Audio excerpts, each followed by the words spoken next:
कैसे बने शनिदेव पूरे ब्रह्मांड के न्यायाधीश? जानिए इस अंतिम भाग में। शनिदेव से हारने के बाद सूर्यदेव को भी स्वर्ग छोड़कर भागना पड़ा। फिर सभी देवता अपने बचे खुची शक्तियों का इस्तेमाल कर किसी भी प्रकार पृथ्वी में स्थित कैलाश पहुंचे और महादेव के सम्मुख सारी बात बताकर रो पड़े। जिसके बाद महादेव ने तो सबसे पहले सभी देवताओं को उनके करतूतों के लिए फटकार लगाई और फिर स्वर्ग समेत देवताओं की शक्तियों को वापस दिलाने का भी भरोसा दिलाया।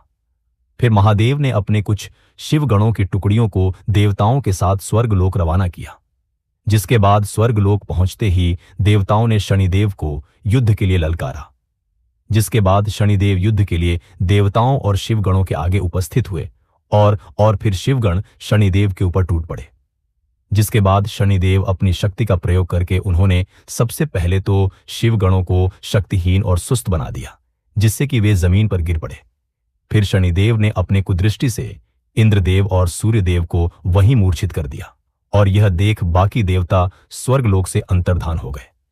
फिर शनिदेव ने इंद्रदेव से देवराज का राज मुकुट छीनकर अपने पास रख लिया और फिर इंद्रदेव समेत सूर्यदेव को स्वर्ग में ही अपना बंदी बनाकर बंदी गृह में डाल दिया। और यहां अग्निदेव और वरुण देव समेत बाकी देवता स्वर्गलोक से दोबारा से भागते हुए कैलाश महादेव के पास आ पहुंचे और महादेव को सारी बात बताते हुए उन्हें स्वयं स्वर्गलोक चलकर शनिदेव को समाप्त करने की विनती करने लगे। इतना सुनते ही महादेव कैलाश से अंतर्धान हो गए और देवता देखते ही रह गए और यहां स्वर्गलोक पर शनिदेव पूरी तरह से अपना आधिपत्य जमाकर बैठ चुके थे एवं इंद्रदेव समेत सूर्यदेव को एक बड़ा दंड देने की तैयारी में जुट चुके थे कि अचानक स्वर्गलोक में एक सैलाब सा आ गया। पूरा स्वर्ग थर्रा उठा। फिर आगमन हुआ देवों के देव महादेव का। जिसके बाद महादेव ने शनिदेव को यह सब रोकने का आदेश दिया, पर शनिदेव ने अपना सिर झुकाए हुए ही इनकार कर दिया। फिर महादेव ने शनिदेव को युद्ध करने को कहा। जिसके बाद शनिदेव अपने सम्मुख इतनी बड़ी शक्ति देख घबरा गए और जल्दबाजी कर बैठे। शनिदेव ने सीधा अपनी कुदृष्टि महादेव पर ही डाल दी, जिसके जवाब में महादेव ने अपने तीसरे नेत्र को शनिदेव की तरफ थोड़ी सी खोल दी, जिसके फलस्वरूप महादेव के तीसरे नेत्र से निकले थोड़े से ही ऊर्जा से शनिदेव का शरीर बीच से फट गया और वह बुरी तरह से घायल हो गए।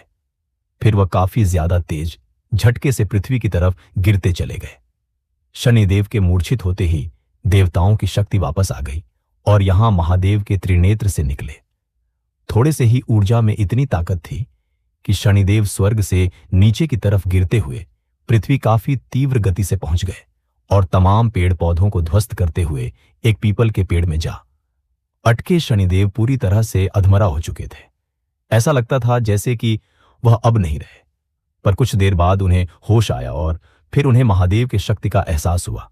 जिसके बाद शनिदेव महादेव से काफी ज्यादा प्रभावित हुए और उन्हें अपना गुरु मानते हुए पीपल के पेड़ में वैसे ही पड़े पड़े महादेव की तपस्या में लीन हो गए। शनिदेव में इतनी भी ताकत नहीं बची थी कि वह थोड़ा हिल भी सके। फिर काफी वर्षों तक पीपल के पेड़ में ऐसे ही पड़े पड़े घोर तपस्या करने के बाद महादेव शनिदेव से काफी प्रसन्न हुए और महादेव शनिदेव के क्षमता और साहस से तो पहले से ही काफी प्रभावित थे। इसीलिए उन्होंने शनिदेव को पीपल के पेड़ से अंतर्धान कर सीधे अंतरिक्ष में ला खड़ा कर दिया और पहले जैसे स्वस्थ भी बना दिया। साथ ही महादेव ने शनिदेव को एक दिव्य त्रिशूल भी भेंट किया। जिसके बाद महादेव ने शनिदेव को एक लोक भी भेंट किया, जिसको महादेव ने शनिलोक नाम दिया। और आखिर में महादेव ने समस्त ब्रह्मांड के देवी देवताओं की मौजूदगी में शनिदेव को पूरे ब्रह्मांड का न्यायाधीश घोषित किया। यह देख सूर्यदेव समेत सभी देवताओं को शनिदेव के साथ किए गए क्रूरता को लेकर अपनी गलती का एहसास हुआ। फिर अपनी गलती का पश्चाताप करने के लिए सूर्यदेव पृथ्वी जाकर देवी छाया को सूर्यलोक वापस लेकर आए और खुशी खुशी रहने लगे। आपको हमारी ये पौराणिक कथा कैसी लगी? कृपया कमेंट करके जरूर बताइए।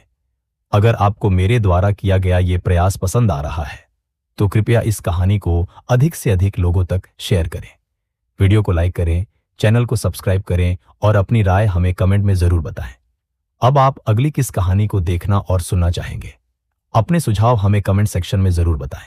आपके प्यार और समर्थन से ही हमारा यह प्रयास और भी विशाल बन सकता है। कृपया चैनल को अधिक से अधिक लोगों तक पहुंचाने में हमारा साथ दें। धन्यवाद। जय शनिदेव।